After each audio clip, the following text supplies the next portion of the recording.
Hello friends. आप सभी कैसे हैं? मम्मी पापा, दादा दादी, नाना नानी और मेरे प्यारे प्यारे बच्चे लोग, आप सभी का मेरे टॉक शो लेगेसी लाफ्स में स्वागत है। और मैं हूं आपकी होस्ट दीप्ति। पहले तो I am really very sorry मेरे व्यूअर्स और मेरे सब्सक्राइबर्स को। पहले हमारा थोड़ा गैप हुआ था कहानी सुनाने में।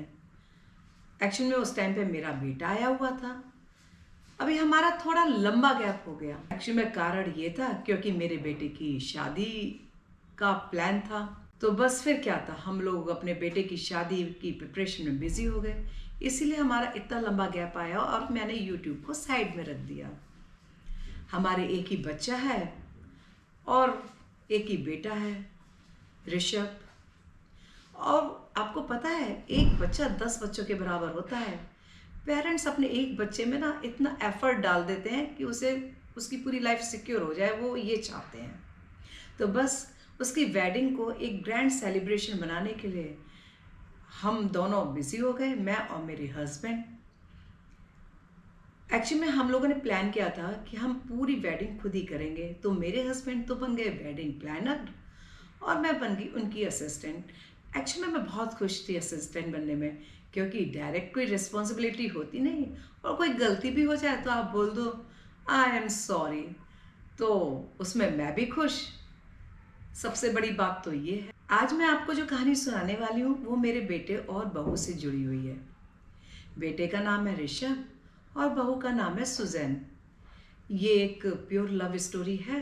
जब मैंने इन दोनों को बोला कि अपनी लव स्टोरी के बारे में मुझे कुछ लिख कर दो, तो उन्होंने बोला हाँ हाँ हम बिल्कुल लिख कर देंगे आपको। तो उन्होंने मुझे लिख कर दिया और जब मैंने पढ़ा तो मैं वाकई में बहुत एक्साइटेड थी, आखिर ये लोग लिखेंगे क्या।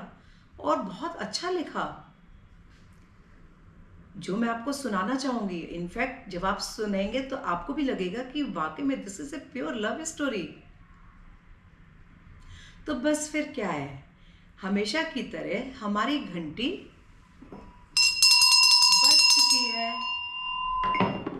यानी एक और नई कहानी का टाइम हो गया है। ये कहानी है ऋषभ एंड सुजैन की। जैसे आपने हमेशा फिल्मों में देखा होगा, एक लड़का और एक लड़की मिलते हैं। वो कोई भी जगह हो सकती है, कोई भी इंस्टीट्यूट, कोई कैफे, कोई वेडिंग प्लेस, कोई ऑफिस, कोई भी जगह हो सकती है। तो इसी तरह ऋषभ एंड सुजन पुणे में एक इंस्टीट्यूशन में एक पार्टी में मिले इन 2017। दोनों में आपस में बातचीत हुई। लड़का और लड़की दोनों ही बहुत शर्मीले थे, बट सुजन ज़्यादा शर्मीली थी। तो बातचीत होने के बाद कुछ हफ्तों तक इन लोगों की आपस में कोई कनेक्शन नहीं रहा। Then Rishabh followed Susan on Facebook and Instagram and requested to watch a movie together। और सुजैन ने भी उसका ये ऑफर स्वीट एक्सेप्ट कर लिया और दोनों मूवी देखने गए। मूवी देखने के बाद फिर वो एक कैफ़े में गए। दोनों ने आपस में मूवी के बारे में बात करी, खूब लंबा डिस्कशन चला जैसे कि उन्होंने मुझे बताया था।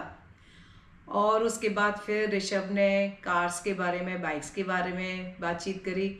एक्चुअली में ऋषभ को कार्स एंड बाइक्स बचपन से ही बहुत पसंद है, उनके बारे में बातचीत करना। वैसे तो ऋषभ के बहुत सारे इंटरेस्ट हैं, वो हर फील्ड में बहुत नॉलेज रखता है, बट सुजैन भी उससे कम नहीं है, उसको भी हर फील्ड में बहुत नॉलेज है। इसलिए उन दोनों के काफ़ी कॉमन इंटरेस्ट है। ये भी मुझे उनकी शादी के बाद ही पता चला। एंड इस तरह इन लोगों की बातचीत आगे बढ़ने लगी। ऋषभ लाइक सहर एंड सुजन भी ऋषभ को बहुत पसंद करने लगी और दोनों रात दिन बात करने लगे। रात दिन बात करने का मतलब ये नहीं है कि उन लोगों ने अपनी जॉब छोड़ छोड़ के बातचीत करना शुरू करा, यानी काम के बीच में जब भी उन्हें टाइम मिलता था वो बातचीत करते थे, एक दूसरे से अपनी चीज़ों को शेयर करते थे। और इस तरह ऋषभ ने सुजन को प्रपोज किया अपनी रिलेशनशिप को आगे बढ़ाने के लिए, और सुजैन ने भी इस चीज़ को एक्सेप्ट कर लिया और कहा यस आई एम रेडी। और दोनों जस्ट लाइक अब उस तरह से हो गए, एक as a boyfriend and girlfriend. और 2022 तक टिल 2022 तक they were living happily in Pune. और like all the filmy drama, इसी बीच में जैसा कि आपको पता है कि पेरेंट्स कभी कभी एग्री नहीं करते हैं, ऐसे ही ऋषभ के पेरेंट्स ने इन दोनों की रिलेशनशिप को काफ़ी टाइम तक तो एक्सेप्ट ही नहीं किया था। बट ऋषभ भी बहुत स्मार्ट था, उसने कैसे भी अपने पेरेंट्स को मना ही लिया, कन्विंस कर लिया, और ऋषभ के पेरेंट्स भी उन दोनों की रिलेशनशिप को लेकर के कंफर्टेबल हो गए और उन्होंने एक्सेप्ट कर लिया, ठीक है you are. In 2023 they both decided to study abroad. Rishabh Canada चला गया एंड सुजन यूके चली गई। बट दोनों के अलग अलग रहने पर भी इन दोनों का प्यार कम नहीं हुआ। इन दोनों का प्यार उतना ही था जितना पहले था। और आई थिंक इसमें सबसे इम्पॉर्टेंट जो रोल रहा वो वीडियो कॉल्स का रहा। Video calls save their relationship. And in 2025 इन दोनों ने आपस में फैसला लिया शादी करने का। लेकिन मैं एक चीज़ बताना चाहूँगी, इन दोनों में ना आपस में बहुत चीज़ें कॉमन है जो इनको भी पता है और जो मुझे भी पता चली। एक तो दोनों कैरियर ओरिएंटेड हैं एक दूसरे के लिए, दोनों हार्ड वर्किंग हैं, दोनों एक दूसरे को बहुत प्यार करते हैं, एक दूसरे की केयर करते हैं, एंड ट्रस्ट एंड फेथफुलनेस दोनों के बीच बहुत है। Connected to the family type हैं एक दूसरे के लिए, एक दूसरे की फैमिली से। और मोस्ट इम्पॉर्टेंट थिंग, ये दोनों लड़ते कभी नहीं हैं। मुझे सबसे अच्छा यही लगा। इनफैक्ट मैं तो कभी कभी लड़ जाती हूँ अपने हस्बैंड से, बट उन दोनों को देखकर मुझे लगा कि मुझे भी अब अपने हस्बैंड से नहीं लड़ना चाहिए। खैर, मैं ये धीरे धीरे सीख रही हूँ उन दोनों से कि प्यार वाकई में कैसे किया जाता है। फिर क्या था, 2 नवंबर 2025 यानी 2 नवंबर 2025 को ये दोनों बच्चे शादी के बंधन में बंध गए और हमेशा के लिए एक दूसरे के लिए हो गए। कहते हैं ना, अगर किसी चीज को आप शिद्दत से चाहते हो तो पूरी कायनात उसको मिलाने में लग जाती है। ये थी इन दोनों की प्यार वाली कहानी।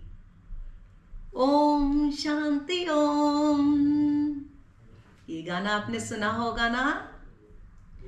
तो यदि आप मुझसे इसी तरह के बढ़िया किस्से, कहानियाँ सुनना चाहते हैं तो आप मेरे YouTube चैनल लेगेसी लव्स को लाइक, शेयर और सब्सक्राइब कीजिए। और आप नीचे लिखे हुए या नीचे दिए गए कमेंट बॉक्स में भी लिखकर बता सकते हैं आपको मेरे बच्चों की ये प्यार वाली कहानी कैसी लगी। Till then, bye bye, good night, God bless you all.